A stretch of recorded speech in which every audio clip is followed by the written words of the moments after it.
مراد تمہارے جو ہیں وہ اس میں آڑے نہ آئیں۔ وَمَا لَكُمْ أَلَّا تَأْكُلُوا مِمَّا ذُكِرَ اسْمُ اللَّهِ عَلَيْهِ، اور کیا وجہ ہے کہ تم نہیں کھاتے اس جانور میں سے جس پر اللہ کا نام لیا گیا ہو۔ وَقَدْ فَصَّلَ لَكُمْ مَا حَرَّمَ عَلَيْكُمْ، حالانکہ اللہ تعالیٰ واضح فرما چکا ہے تمہارے لیے وہ سب چیزیں جو اس نے تم پر حرام کی ہیں، إِلَّا مَا اضْطُرِرْتُمْ إِلَيْهِ، سوائے اس کے کہ جس میں تم مضطرب ہو جاؤ، جو بے قرار ہو جاؤ، تم پر حالت اضطرار طاری ہو جائے۔ وَإِنَّ كَثِيرًا لَيُضِلُّونَ بِأَهْوَائِهِمْ بِغَيْرِ عِلْمٍ، اور یقیناً ان میں سے اکثر وہ ہیں کہ جو اپنی خواہشات و بدعات کے ذریعے لوگوں کو گمراہ کرتے ہیں بغیر کسی واضح علم کے، بغیر کسی دلیل کے۔ إِنَّ رَبَّكَ هُوَ أَعْلَمُ بِالْمُعْتَدِينَ، یقیناً تمہارا رب ہی خوب جانتا ہے ان حد سے بڑھنے والوں کو، زیادتی کرنے والوں کو۔ وَذَرُوا ظَاهِرَ الْإِثْمِ وَبَاطِنَهُ، اور چھوڑ دو گناہ کے ظاہر کو بھی اور اس کے باطن کو بھی۔ گناہ خواہ خفیہ ہو یا علانیہ ہو، اس سے باز آ جاؤ، اس کو ترک کر دو۔ ان الذین یکسبون الاثم، بے شک وہ لوگ جو گناہ کماتے ہیں، سیجزون بما کانوا یقترفون، تو وہ عنقریب سزا پائیں گے جو بھی انہوں نے کمائی کی ہے، جو گناہ انہوں نے کیے ہیں۔ ولا تاکلوا مما لم یذکر اسم اللہ علیہ، اور مت کھاؤ اس جانور کے گوشت میں سے جس پر اللہ کا نام نہ لیا گیا ہو۔ وَإِنَّهُ لَفِسْقٌ، اور یقیناً اس کو کھانا جو ہے وہ گناہ ہے، فسق کی بات ہے، نافرمانی ہے۔ وَإِنَّ الشَّيَاطِينَ لَيُوحُونَ إِلَىٰ أَوْلِيَائِهِمْ لِيُجَادِلُوكُمْ، اور یہ جو شیاطین ہیں یہ اپنے دو دوست ہیں جو ان کے ساتھی ہیں، ان کے دلوں میں باتیں ڈالتے ہیں، انہیں پٹیاں پڑھاتے ہیں، ان کے کانوں میں پھونکتے ہیں، کچھ ایسی باتیں ان تک پہنچا دیتے ہیں تاکہ اس کی بنیاد پر وہ تم سے جھگڑا کریں، بحث مباحثہ کریں۔ اس کی ایک مثال بڑی واضح تھی وہاں پر کہ جب وہ آیات نازل ہوئی کہ کیا چیز حلال ہے کیا حرام ہے، مردار حرام ہے، کوئی جانور جو ہے گلا گھٹنے سے مر گیا وہ حرام ہے، کوئی بلندی سے گر گیا وہ حرام ہے، اور جائز وہ ہے جس پر چھری پھیر لی گئی ہو مرنے سے پہلے، اللہ کا نام لے لیا گیا ہو۔ تو اس پر انہوں نے ایک بڑا دلچسپ تبصرہ کیا کہ جو جانور تو جسے تو اللہ مار دے، یا ظاہر بات ہے کہ جو خود مر گیا ہے وہ گویا اللہ نے مارا ہے اسے، اس کی موت کا وقت آ گیا تھا۔ جو اللہ نے مارا وہ تو حرام، اس کو تو تم نے کہا یہ مردہ ہے، مردار ہے، اور جو خود تم مارو ذبح کرو اپنی چھری سے وہ حلال ہے، وہ جائز ہے۔ تو اس قسم کی باتیں جو ہیں وہ آپس میں ایک دوسرے کو پٹی پڑھاتے ہیں، اور اس طریقے سے جو ان کے پیروکار ہیں ان کو کوئی تقویت فراہم کرتے ہیں کہ ہم صحیح راستے پر ہیں، دیکھو ہمارے پاس یہ دلیل۔ وَإِنْ أَطَعْتُمُوهُمْ، اور اگر تم نے ان کی باتوں کی پیروی شروع کر دی، ان کا کہنا ماننا شروع کر دیا، اے مسلمانوں، انکم لمشرکون، تو تم بھی پھر مشرکوں میں سے ہو جاؤ گے۔ اومن کان میتا فاحییناہ، بھلا ایک شخص کے جو مردہ تھا تو ہم نے اس کو پھر حیات عطا کر دی، زندہ کر دیا، اور زندہ سے مراد یہ ہے کہ اس کو ایمان کی دولت عطا کر دی۔ وجعلنا له نورا یمشی بہ فی الناس، اور ہم نے اس کو وہ روشنی عطا کر دی، وہ نور کہ جس کے ساتھ اب وہ لوگوں کے درمیان پھرتا ہے، اس نور کے ساتھ۔ یعنی ایک شخص پہلے کافروں میں سے تھا، اب اللہ تعالیٰ نے ایمان کی روشنی اس کو دے دی ہے۔ کمن مثلہ فی الظلمات، کیا برابر ہو جائے گا اس کے وہ شخص کے جو اندھیروں میں ہے، شرک اور کفر کے اندھیروں میں ٹامک ٹوئیاں مار رہا ہے، لیس بخارج منہا، اور وہ وہاں سے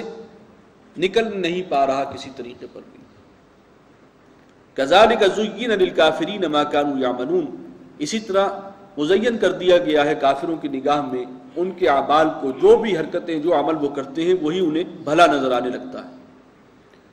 وَكَذَلِكَ جَعَلْنَا فِي كُلِّ قَرْيَةٍ أَكَابِرَ مُجْرِمِيهَا، اور اسی طرح ہم نے مقرر کر دیے ہیں ہر بستی میں جو مجرم ہیں ان کے سردار، سرغنے، ہر بستی میں ان کے گرو گھنٹال ہوتے ہیں، سرغنے ہوتے ہیں، یہ جو پارٹی ہے شیطان کی۔ لِيَمْكُرُوا فِيهَا، اور ان کا کام کیا ہے، وہ سازشوں کا جال بنتے ہیں، تدبیر وہ کرتے ہیں اور پھر باقی جو ہے اس کو عملی جامہ پہناتے ہیں۔ جیسے مدینہ میں یہود تھے بڑے بڑے جو بیٹھے ہوئے تھے، ان کے سردار، سازشوں کا جال بننے کے لیے۔ وَمَا يَمْكُرُونَ إِلَّا بِأَنفُسِهِمْ، اور وہ جو بھی مکر کرتے ہیں وہ انہی کی جانوں پر آئے گا، اس کا نقصان انہی کو اٹھانا ہوگا۔ وَمَا يَشْعُرُونَ، اور وہ شعور نہیں رکھتے۔ وَإِذَا جَاءَتْهُمْ آیَةٌ، اور جب آتی ہے ان کے پاس کوئی آیت، قَالُوا لَن نُؤْمِنَ حَتَّى نُؤْتَى مِثْلَ مَا أُوتِيَ رُسُلُ اللَّهِ، وہ کہتے ہیں ہم تو ہرگز نہیں مانیں گے جب تک کہ ہمیں بھی ویسا ہی نہ دیا جائے جیسے اللہ کے پیغمبروں کو رسولوں کو دیا گیا، یعنی جیسے رسولوں پر براہ راست وحی آتی ہے، جب تک ہم پر بھی براہ راست اللہ کا کلام نہیں نازل ہوگا، وحی نہیں آئے گی، ہم نہیں ماننے لگے۔ اللہ اعلم حیث یجعل رسالتہ، اللہ بہتر جانتا ہے کہ وہ اپنا منصب رسالت کس کو عطا کرے، کس کو بخشے۔ یہ ہر کس و ناکس کے لیے نہیں ہے،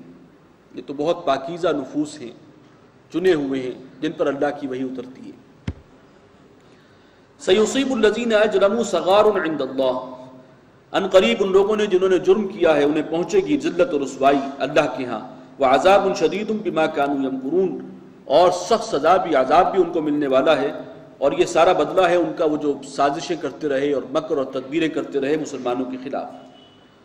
فمن یرد اللہ ان یہدیہ، تو جس شخص کو اللہ تعالیٰ ہی ارادہ فرما لے، جس کے بارے میں اسے ہدایت دینے کا فیصلہ فرما لے، یشرح صدرہ للاسلام، تو اس کے سینے کو کھول دیتا ہے اسلام کے لیے۔